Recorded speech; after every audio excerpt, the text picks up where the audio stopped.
On 27 February of this year, the first patient in the Netherlands was diagnosed with coronavirus, and since then, numbers are on the rise.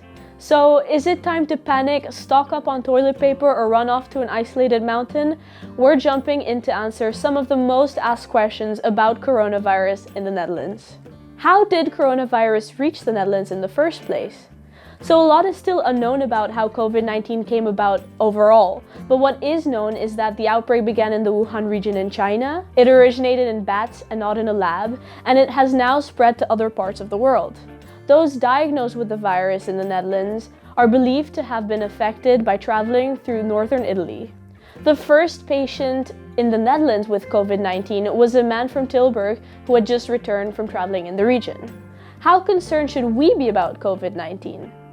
Well, we know that the mortality rate of coronavirus is worse than that of seasonal flu. But unlike the flu, very little is known about COVID-19, and we aren't immunized against the illness since it's pretty new. We don't as yet have an effective vaccine either, although as of now several organizations are in the process of developing one, such as the Chinese Center for Disease Control and Prevention, and furthermore, the US National Institutes of Health aims to have a vaccine ready for human trials by April of this year. But the mortality rate for coronavirus is still relatively low, and the infection is generally mild for children and for young adults. Nonetheless, since it is a global threat that is disrupting the daily lives of people affected, you'll obviously still want to stay clear. How can you prevent coronavirus in daily life?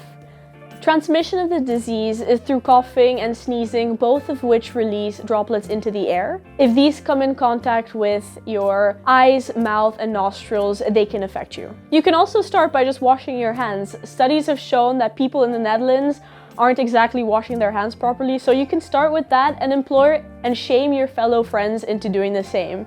And just don't do a mediocre job on that. You could also work from home. That way you're not coming into contact with any other people. Might not be as fun, but it probably is a little bit effective.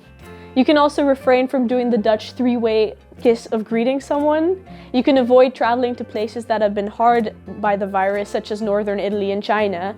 And if you're traveling in general, just be cautious and have yourself checked. Also, make sure to sneeze into your elbow and not into your hands. Avoid touching your face and make sure to use plenty of hand sanitizer. You could wear a face mask, but the people who actually need those are people who are affected and don't want to infect others, and healthcare professionals. What happens if I suspect that I have coronavirus?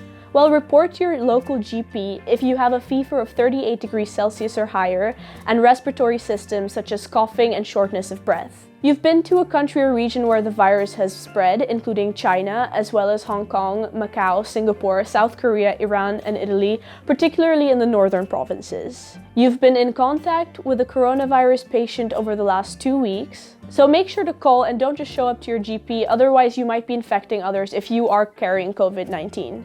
If the GP thinks that the patient is suspected with coronavirus, there is a certain protocol that must be adhered to. The GP will ask for a test at the RIVM and the Erasmus University Medical Center. Both labs will start testing at the same time, and in the meantime, the patient is kept in isolation, either at home or in the hospital. If the test comes back positive, the patient must stay in isolation, and the Municipal Public Health Service, the GGD, will carry out a contact investigation.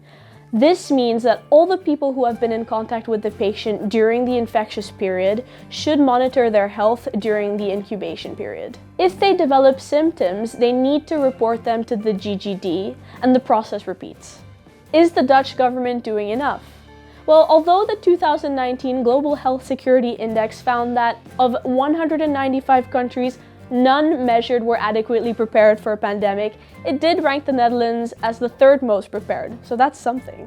I mean, think about how the Netherlands reacts when there's a storm, for example. According to the RIVM, a lot is being done behind the scenes. For instance, the Dutch government has a special team in place to deal with a potential outbreak. A pandemic protocol has already been prepared and will be activated if necessary, including the deployment of quarantine areas. But could the Netherlands do better? Maybe. Maybe stricter travel advice should have been issued earlier. Currently, doctors can request testing only when symptoms are present, so even if you have been in contact with confirmed infected patients, you may not be entitled to a test. But already things are being done to change this. In the Netherlands, 12 more locations for testing were recently opened, and eventually the RIVM wants all hospitals to be able to conduct tests in general. We hope you enjoyed our little FAQ on coronavirus. For more information, you can follow us at DutchReview.com. You can also follow us on Facebook and Twitter. And if you have any comments or concerns about coronavirus, you can leave them in the comments down below. Thank you for watching.